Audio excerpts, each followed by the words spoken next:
Welcome to Brave Together podcast, an empowering resource for the parents of children with disabilities, neurodivergence, and all unique needs.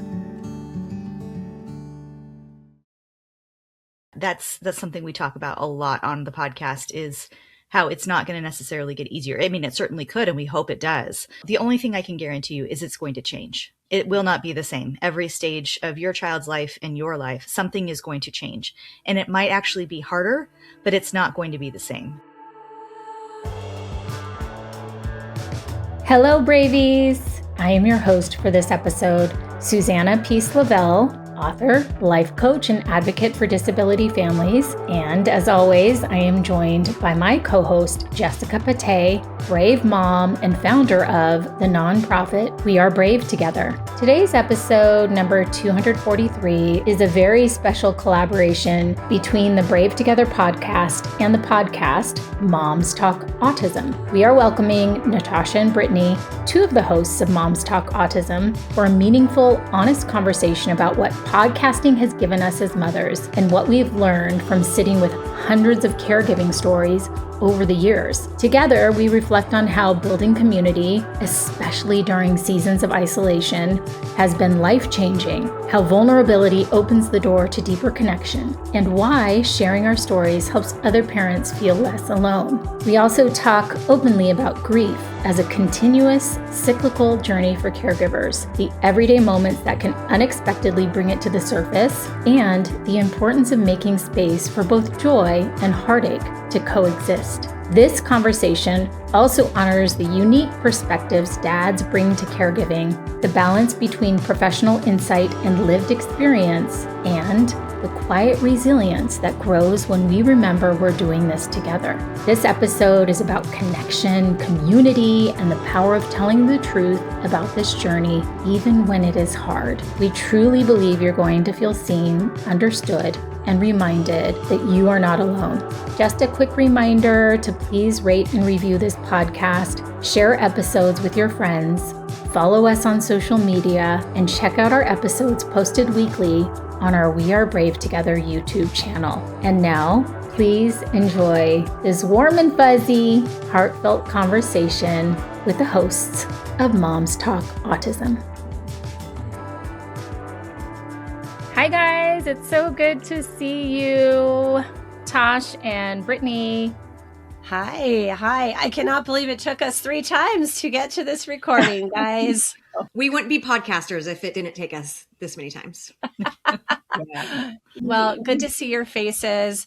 We are really happy to have this time with you and to reflect as podcasters and as moms as podcasters to talk about what we've learned from all the different amazing people that we've gotten to talk to. And then just I know you all do a lot of conversations with the 4 of you for Moms Talk Autism. And so I'm sure there's a million reflections there. I love so much of what we get to learn from each other. And it's just opened up my mind and my heart. Yeah, I fully agree with that. It's changed my life. Yes. Yeah, I do. I think back to even when the girls and I first met, and it's incredible to see what has transpired since then, and just where I was at personally as a mom to an autistic child and in that journey alone. And then now to be podcasting about it, and who am I? What do I know? But here we are. For our audience, I would love for you, Tash or Brittney, to talk about the origin of Moms Talk Autism. How did you meet? How did you decide to do this podcast? When did it begin? So we all met during the pandemic online. We were all searching for different reasons and probably some of the same reasons for connection, some kind of break from the isolation and frustration and fear that we were all feeling during that time. This was probably right during the height of it when things were super, super locked down.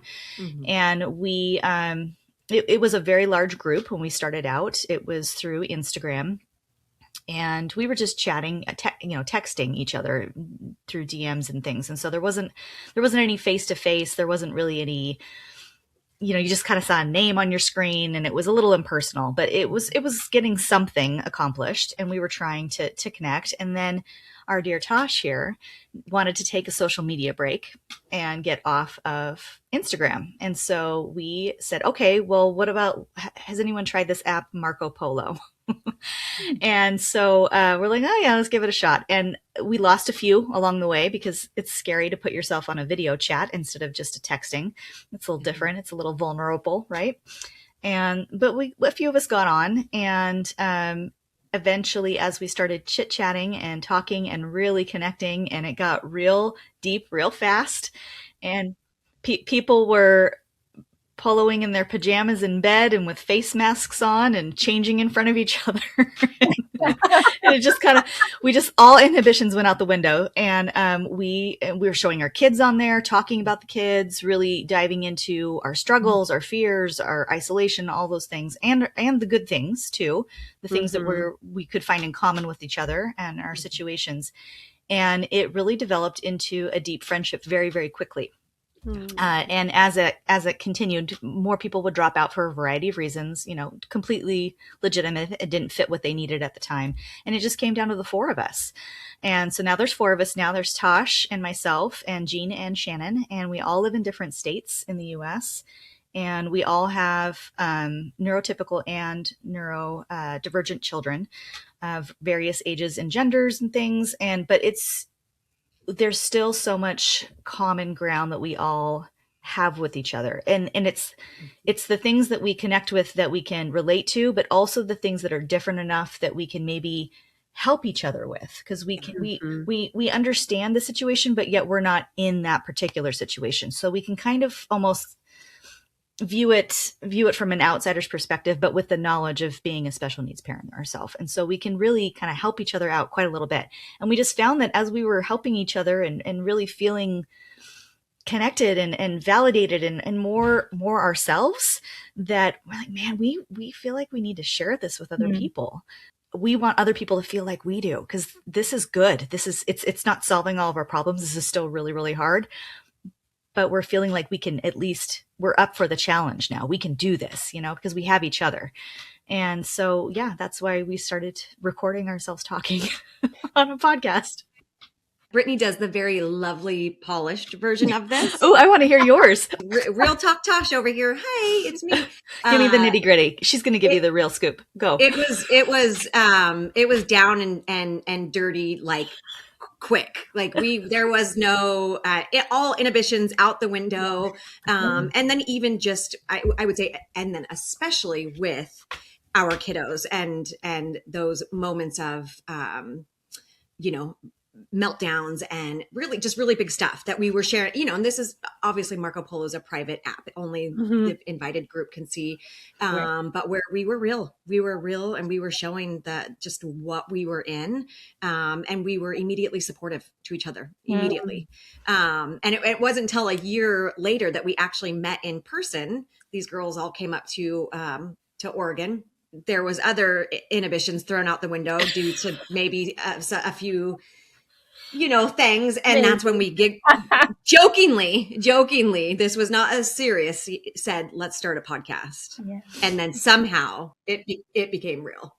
We didn't really have any grand expectations about where it was going to go or what was going to happen once we started the podcast. We just felt like, well, maybe somebody else could benefit from hearing other moms out there who may or may not be in a similar situation. And it turns out there's a lot of us out there who really need to talk to somebody. Yeah. And they need to hear other people's stories, and they need to feel like there's somebody out there who just understands at least a little bit about what you're going through. Yeah. And that's why we keep going. And the feedback and the responses we get from our audience and from other moms out there, it's just been so gratifying, and it's what keeps us going. Yes, it does. I love this so much because I feel like, what do they say? That necessity is the mother of invention, right? So like the need, that really deep inner desire of wanting to connect so vulnerably and just transparently. And can we just get it out? Otherwise it's in here. And sometimes we can't even talk to our significant others about things, or our sibling, whatever it is. Yes. So there's no judgment. There's no shame. I love what you all stand for. I think it's important to remember and keep in mind that someone else may not be ready for that. It's a step towards this place where you can feel really, really comfortable and willing to share, scary and maybe intimate or hard things. Life things. Yeah. Just hard things that maybe most people aren't going to be able to understand unless you live it yourself. Yeah, I would say too, we talk to so many people, they're like, we just want what the four of you have, and it's like, well, anybody can start a podcast, but that is the great thing about, I think, starting this podcast is that not only have the four of us stayed strong together, but then we have met so many incredible people like Jessica and Susanna and just like the world that it's opened us up to even broader than, our audience. So yeah, sometimes you have to do scary things. You have to not just dip the toe in the pond. You gotta just dive in. Just dive in. Yeah. Brittney, I love your compassionate validation for those who aren't ready maybe to dive deep and share it all and open up. And that's true. I think that is true. There are people who are afraid to open up. And I also want to say that vulnerability, even if you just do it in baby doses, micro doses, leads to connections. It leads to really sweet and beautiful and helpful connections with other people. And really that goes for anybody on this planet, not just, moms Special in, needs, not in the disability community or parents or caregivers. It goes for everyone. And we all need people in our life who get us and get our stories, who have similar either chronic hardships, crisis, loss, trauma, accidents, whatever it is, death, divorce. We all need people in our life who understand us and understand what we're going through. Is there something that stands out to you about the strength that you see, the resilience that you see, the humor that you see some parents just find in their story, perspective or priorities, or just how their lives have completely changed? I would for sure say a lot of the personal stories, we call them community stories that we've done, where we have talked to those parents who have gone before us, who have children that are in their maybe adult age, and just kind of hearing their perspective, right? Because our community, I think, is the majority parents that are in the midst of diagnoses and that beginning phase. And when you're in that, it's traumatic. I mean, every day is traumatic in a new way, and every new region is traumatic, but it's, I would say, helpful to hear that it doesn't get necessarily easier or better, but it just changes, and it does change for, I guess, the better. We have so many hopeful stories that we hear from people, and they're still in it, and they're still going through hard stuff, but it does change, and life changes, and you as the caregiver, you as the parent, you change, and that's the biggest part of it.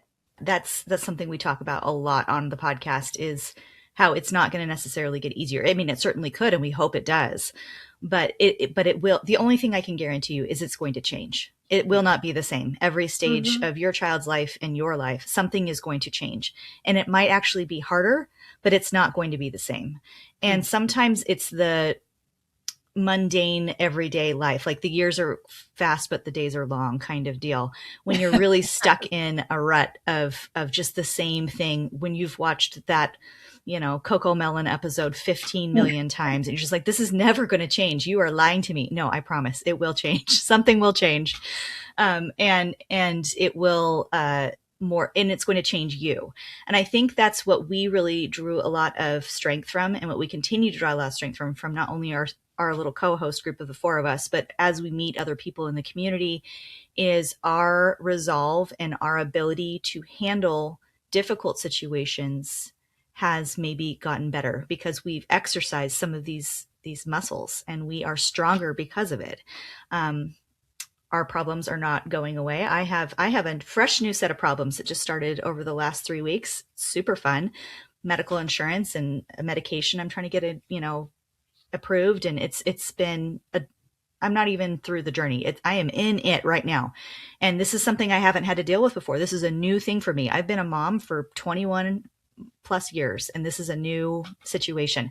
So it's changed, and I'm learning some new skills right now. But I'm not, maybe 10 years ago or maybe even 5 years ago, I would have been pretty frustrated a lot sooner trying to figure out this medication thing.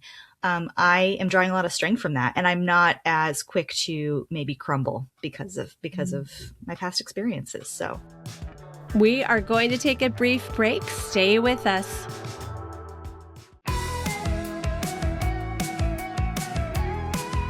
Hi everyone, it's Jessica here, and guess what? It's my birthday month, and every year at this time, we put on a fundraiser in honor of my birthday, but really in honor of all the brave moms in our community. This year, we have a matching fund of $7,500, and so every dollar is doubled. Whether you give $20, $50, $100, $500, it's going to be doubled. We will be running this fundraiser throughout the month of February. Please go to our website and go to the donate page. We will have a link in our show notes, but please donate to keep We Are Brave together going and moving forward and reaching more and more moms. Thank you.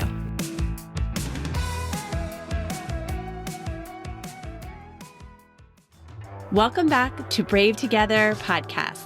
But yeah, I find a lot of strength from those community stories of people that we've been chatting with and meeting. I love it when we meet a professional in the field of, disability in whatever capacity that is, but they also are a parent to a disabled child. That combination is cherry on top. Yeah, perfect. And the one thing, we've met fitness experts, OTs, speech therapists, doctors, people involved in all sorts of different capacities of helping, whatever that disability is. Every single one of these people, they've usually been a professional first, like they've gotten their degree, they're in their career, and then they have a child, and that child is diagnosed with something. And every single one of them has said, I thought I knew what I was doing. I thought I was giving good advice. I thought I understood this, whatever this is, this field I'm in. I knew nothing. Now that I'm a parent, I feel like I'm starting all over again, and I am shocked to be on this other level of like understanding on this side of, whatever this disability is as the primary caretaker. And it's not because I take like some kind of weird joy out of like, haha, now you understand, because that's not what it is. But it's just so enlightening to maybe as the caretaker understand that a professional is a professional, and that's great. But unless you really, really live this, unless you're a parent yourself or a caretaker yourself of some capacity, it's just a different dynamic and perspective. And it's important to have both of those kinds of aspects in your life. You need the professionals, but you also just need the parents. You need people who are going through it like you are. I mean, that's why in We Are Brave Together, all of our Connection Circle leaders, they are caregivers. Yes. All of our retreat speakers, workshop leaders, this or that, people that we've had, they're all caregivers, and they all know exactly what we're going through. They have street credibility, so to speak. And they're just the right person to be there to guide that circle or guide that weekend, because they know what our moms need. Thank you to all the professionals out there. I will always, give all the gratitude for that. But again, it does go back to really building that personal connection community. Those other people that are walking this journey with you, whether they're in it at the same time frame or they've gone before you, whatever it might be, because those are our people. I think that sort of takes us back to when our kiddos were first diagnosed, and we're in sort of deer in the headlight mode, and we're sitting in those first therapy rooms with other parents who are also eyes wide open, and just realizing like, wow, what do I do next? I would love for someone to tell me what to do. Yeah. Like, give me the checklist. I am the queen. I will do everything on there above and beyond, but that's not how it works. Yeah. Right. And I think too, listening to this with it doesn't have to be, diagnosis and then run out and do all the therapies all at once, which is kind of how it's still, even to this day, presented to people, and it is so gratifying hearing from professionals and from, just caregivers, parents, that no, like, no, you don't need to do that. You don't need to cause yourself any more stress or trauma on top of what you're already walking through with this diagnosis, So it's, again, they're so important. The professionals are so important, but, we always say it's a marathon. It's not a sprint. I'm sure you guys have heard that before. Multiple marathons, many marathons back to back. And it really is true. It sounds a little cliche. It sounds a little silly, but I cannot emphasize how true that really, really is. It's a long distance race. It's a long distance life. And you need to view it as such. And sometimes you really, really need to hone in and zoom in and focus on one thing right now. And really, like I'm doing with my insurance company right now. But then as soon as I'm done with that, as soon as we've found some kind of resolution, and I know I will, I need to zoom out again and then take a look at the big picture. And not only for my child who is disabled, but for my family. For the whole dynamic of the family. It's not just about this one person, or in my case, I have two with disabilities. And it's hard to do that. It's hard to zoom out like that and feel like I can, okay, you know what? I know that you really need a lot of 24/7 care and all these things, and I really have to pay attention to you, and that's great. But your brother over here needs me right now. So we're going to set this aside, this therapy, this whatever, and I'm going to focus on this kid for a minute, and you're going to be okay. You're going to be fine.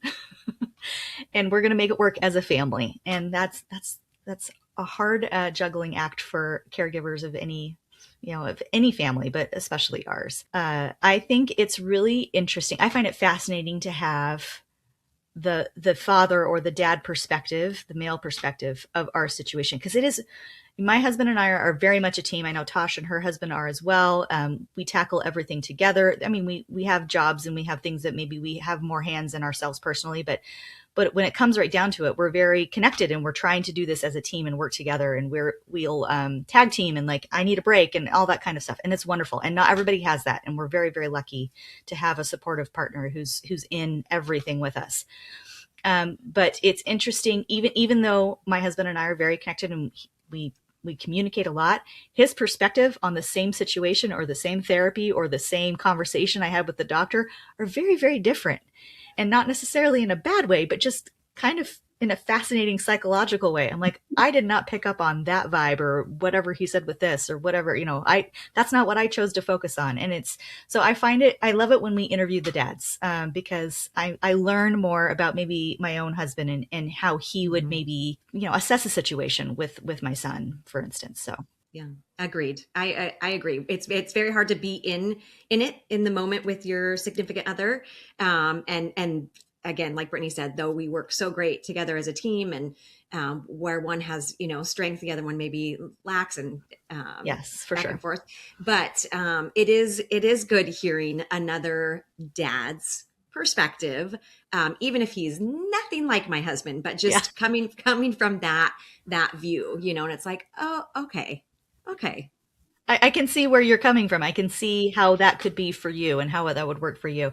And I know maybe dads and men in general don't need as much connection and validation in this type of world as we do. I'm sure there are many who do. And I know personally men who do, but that's maybe not as top of a priority as it is for myself, for instance. And I'm speaking in general terms, of course, but it's just still kind of fascinating. And I think it's really good for us to hear. It's good for dads to be able to share their perspective as well. So, is there anything that you wish dads could hear? If there are any dads listening to today's episode, is there anything that you wish you could say to dads to encourage them based on the conversations that you've had with your own partners or based on conversations that you've had with dads on the podcast? I would just say we are, as male and female, and mom and dad, caretakers, we are walking through the same thing, but we're walking through it at a very different angle.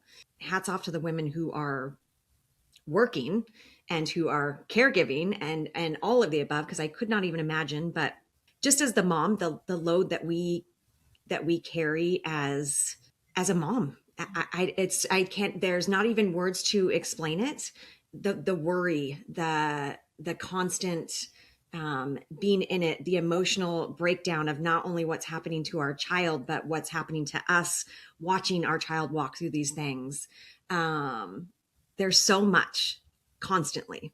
So much constantly. And I'm not saying that a dad gets to just walk away from that and be away, and they deal with it in their own different way. But as the mom, it's deep. It's deeper. Maybe another aspect or another way to view it is that we grieve very differently. Yes. And we process the hardships or the setbacks or the challenges differently.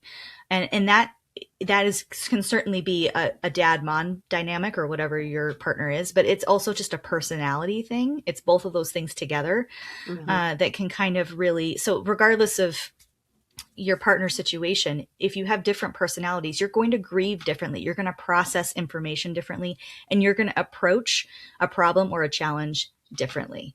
And so I think it's important to not dismiss your partner's the amount of time that they can take to maybe sit with something, especially if you're receiving news from, I'm thinking specifically about a diagnosis, right? Or some kind of new piece of medical information or therapeutic information that's going to change things, in some way for your family, because that seems to happen a lot to our families in whatever age that is. And so you have to wrap your head around it. And sometimes that means going through the 5 stages of grief, that process again.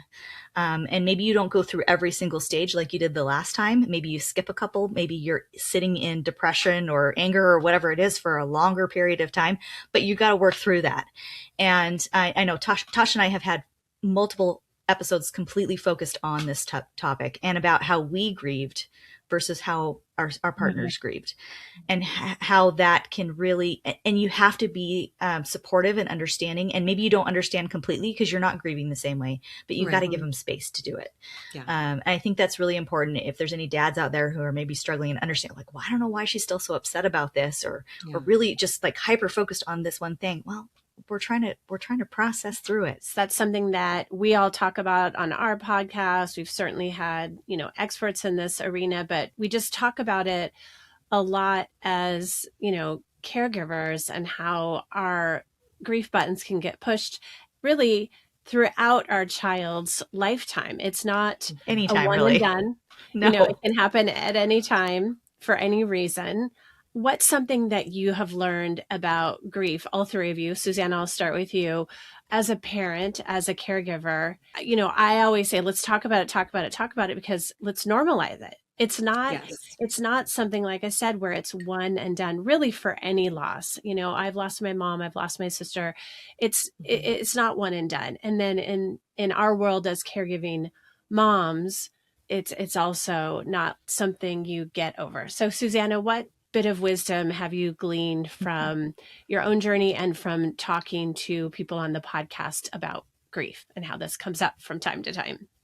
Yeah, well, I think I know for me personally, in my own experience, grief for me is just right under the surface. I'm very high functioning in this lifetime. Okay. And I have done so much work in processing through my feelings and my emotions. And I believe that, emotions are messengers for us to let us know what to focus on, or an opportunity for us to learn or glean some information about ourselves to move forward and hopefully transform and grow and reach a thriving point. And, I find myself in it's in when I let my guards down, Brittney, like you were talking about, like, I'm just going to allow myself to breathe for a second. Literally, I will just breathe for a second and something will come up. And I know how important it is for me to release that in whatever way I can in that moment.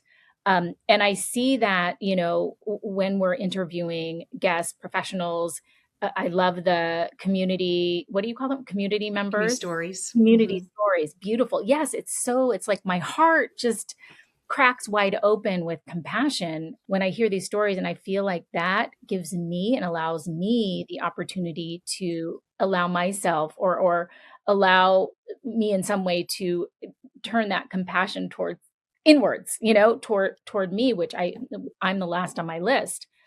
Even though I do this work so consciously and I'm so focused on, so I just feel like we are all going through something. I think, no two stories are the same. Like you can meet someone in the wild, right? Like, oh, you're autism mom. I see you. And even again, like Brittney, when we were talking before, like we both have these older kiddos now. I have a daughter who's 19. You have a son, I think, who is also Yes, 19. 19. And we are both, yes, technically autism mamas, right? And our challenges are so different. Yeah. Right. Right. Like stop talking, right? To mine. And mine's like, please talk. Please tell me what you need. Anything, please. Yeah. Right. But our body probably feels that same. Like, Yes. I'm so worried. I'm so anxious. Like, I don't know what you're going to say to strangers on the street, and you are still sort of, you don't really know how to move through the world. So this is sort of a long-winded way to say that I believe that grief is, it's a part of our construct. It is part of my construct. I feel like it is also cyclical. I feel like sometimes, if the holidays are rolling around or a particular milestone of my friends who have same age kids are coming along, like, oh, everyone's going off to college. Where's your daughter? Your daughter, right? Well, it's not going to look like that. Ouch, because I remember I had a dream of a vision that is not exactly what my life is looking at like right now. We are going to take a brief break. Stay with us.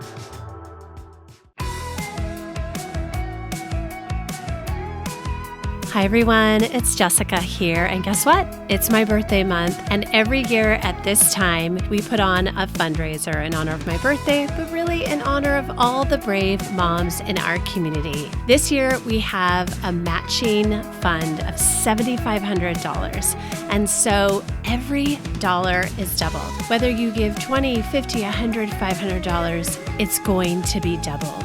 We will be running this fundraiser throughout the month of February. Please go to our website and go to the donate page. We will have a link in our show notes, but please donate to keep We Are Brave together going and moving forward and reaching more and more moms. Thank you.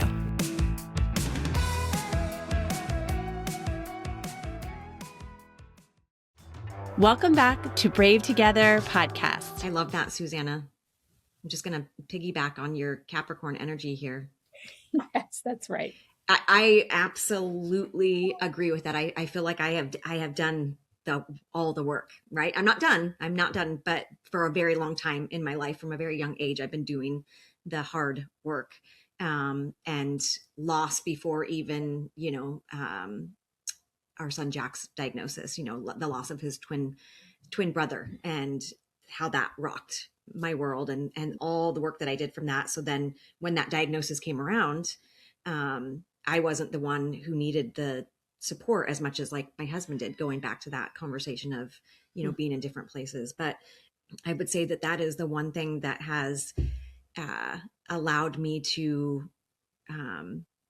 give myself that grace and that, that like credit of like, I give all this empathy and sympathy to other people that are maybe walking a similar path as me.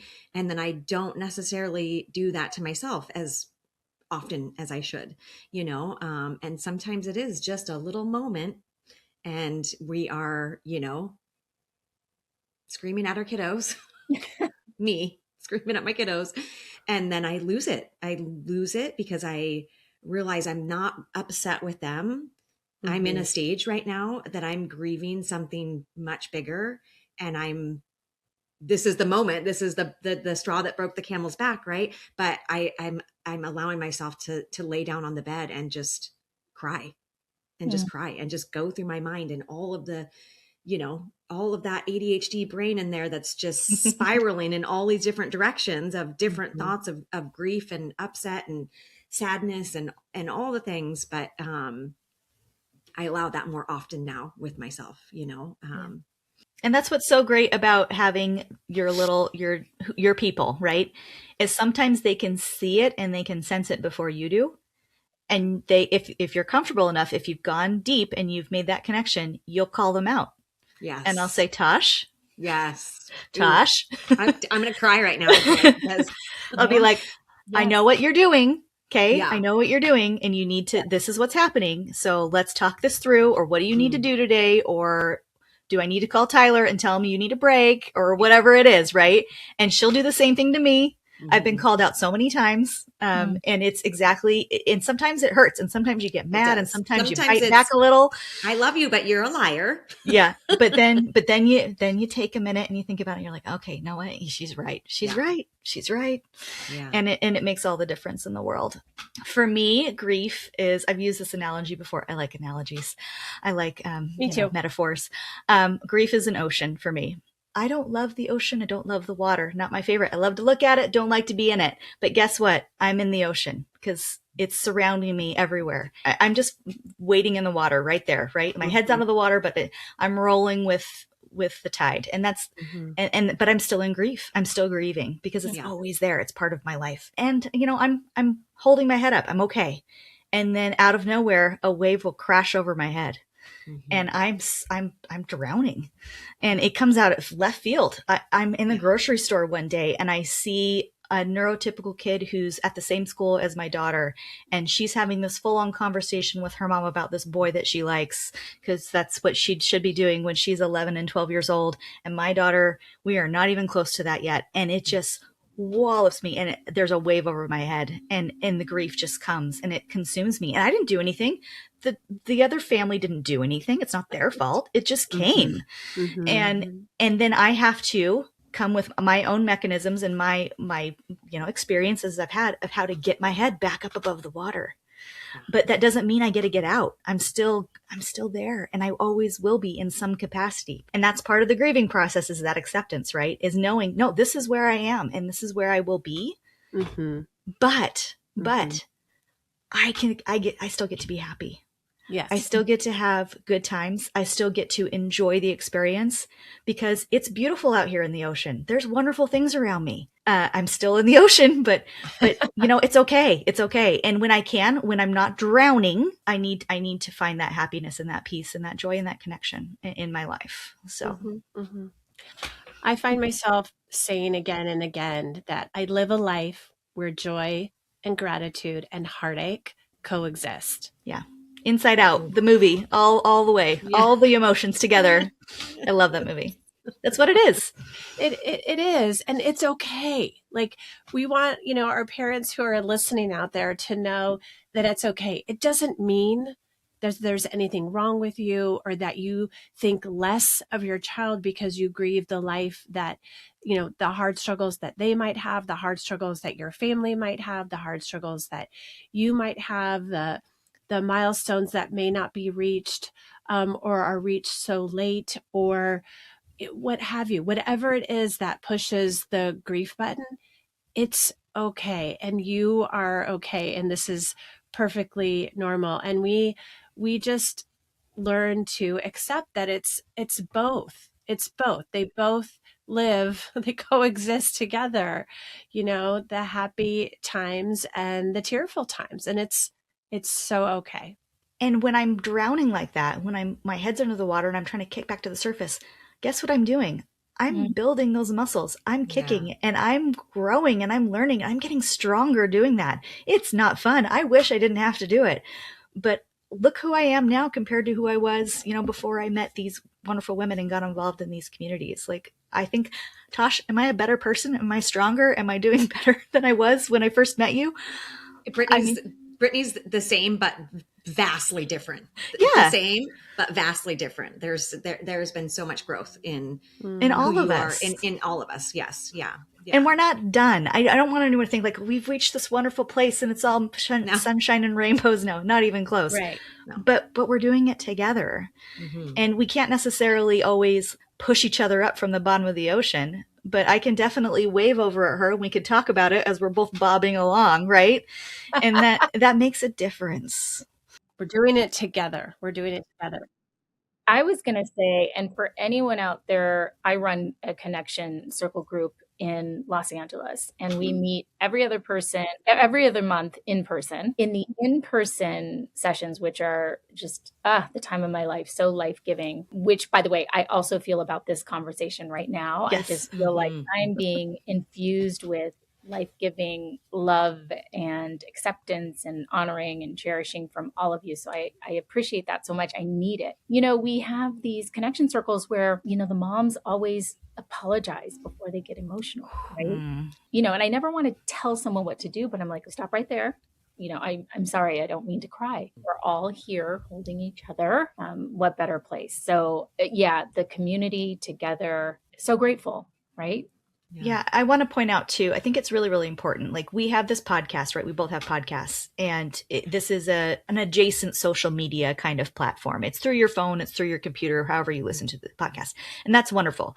And it's important. And it's amazing how many people we can reach using this kind of platform. It's so accessible. And a lot of the times it's free or very, very, little amount of money to be able to access this kind of connection and this kind of meeting of other like-minded people. And you're using Zooms for your connection circle or however you guys meet, once a month or every other month. But then you also meet in person. And I think you need both. It's really, really important. We talk a lot about diversifying your friendship portfolio. I love that. And how you need in-person people. You need people who are online. You need people who have the exact same diagnosis as your child, or are the exact same age as your child, or going through whatever thing you're going through, that therapy or whatever it is. You also need somebody who's maybe the same age as you, who maybe has different kids at different ages or different diagnoses. You need someone who lives locally, who understands the county program you're working with, or the teachers, or whatever it is. You need all of it. If you can have all of those things together, and it's not going to be perfect, and it's not going to be, but try to have a balance of all those different areas, then your support system is so much stronger. I agree. I love how you said that, diversifying your friendship portfolio. Yeah. So true. It's so critical. It reminds me of Laura Tremaine's book, The Life Council. And she talks about like her 10 best friends, sort of think of it like a board of directors, but they all have different roles. Like your work bestie, your fellow obsessive bestie. So if you're both obsessed with true crime, you have that friend that you can talk to. You have your, parenting best friend. You have whatever it is, I love that, because we need different people and their strengths and their gifts and their area, and we're that for other people. Let us be that for other people as well. When you feel supported enough and you feel like you are in a place where your head's above the water, then you're able to turn around and maybe look and see who else is around you then, and you're able to give something back. If you're drowning, you can't be there for anybody else. And so that's maybe like the next, and that's where we find the most joy too. I think Tash would agree. Is we're in a place, at least sometimes, where we can reach out and look around and see who else we can help and who else we can support. And there's a lot of satisfaction and joy and personal growth that happens there as well. And it has nothing to do with maybe our personal situation. This and so much more. Yeah, absolutely. Yeah. It's so true. Oh, it's so true. Any parting thoughts or stories or nuggets from doing the podcasting thing? Podcasting is hard. It seems easy when I listen to my favorite podcasts. I'm like, oh, this is awesome. They're doing but now that I'm in it and I'm behind the scenes, just like with anything, right? I'm sure it's with TV production or a movie or writing a book or whatever it is. You see all the the work that goes in behind it. It's like the duck, floating on the top of the water. Those legs are kicking furiously underneath the water. There's a lot of work to make a podcast, and it's not for free, even though it's free for you maybe to listen to. It's not free to make it. And I'm not saying that because I want sympathy or I want somebody to pay me or anything like that. I'm just letting people know that you could pay me a little bit. That's fine. Just saying. I'll send you my Venmo later. But no, but the idea that we are doing this because it's worth it. And it's the money, but the time, I think, is even more of a sacrifice, I would say. Wouldn't you say, Tosh? The amount of time, if you want to produce something and really get your words out there and feel like you're connecting with people in a way that is somewhat polished, there's some time that you have to put in to make it work and to make it palatable, to find those guests, to find those other moms out there, to be able to have a conversation like this and set it up, and then the post production work, and then getting the episode out there for people to listen. It's work, and I don't know, like, we're doing that. We're going to continue to do it because it's worth it to us. It's worth it for us to have you hear these stories and to hear our stories, and it's worth it for us to maybe share more than we would, and kind of put some of our things out there publicly. It's been worth it to us to do that. And if you're still on the fence and wondering if I should open up and connect with people, I mean, I'm telling you, it's worth it. Do it. And not necessarily on a podcast, but just in your own life. Do it on a smaller scale. Wherever it is, social media, or at church, joining a group, wherever it is, your story is important, and your story is valid, and your story is going to help somebody else. Maybe it doesn't help the sea of a million people out there, but your story is important, and somebody needs to hear it, and somebody needs to connect with it. So stop being your own worst critic, and know that you are worthy, you are valid, and somebody out there needs you. I think it's just an amazing investment of our time, our energy, our expertise, our lived experience as moms. Yes. Extreme caregiving, extreme caregivers. I'm in a group, a social media group, and it is called Extreme Caregiving. Yeah, exactly. And I talk to those ladies every day. I agree. It's worth it. It's worth every moment, every ounce of energy or expense of time or financially to put this out there so that moms or parents can feel less alone. Thank you so much, Tash and Brittney, for sharing yourselves and your experiences with us. This has been really, really wonderful. Thank you for having us. It's an honor. Thank you for having us. Yeah. And for all of you out there listening, just remember, we see you and we love you. Thanks so much for listening today. Do us a favor and leave us a review and a rating so that this podcast can get into the ears and the hearts of more and more moms. Did you know that Brave Together podcast is an extension of our nonprofit organization, We Are Brave Together? We Are Brave Together serves an international community of caregiving moms, offering support groups that are virtual and in-person, educational resources, and low-cost weekend retreats. And we have published our first anthology of caregiving stories entitled Becoming Brave Together, Heroic, Extraordinary Caregiving Stories from Mothers Hidden in Plain Sight. It will encourage and validate every parent caregiver. To join us today, go to wearebravetogether.org. Our support and sisterhood awaits you.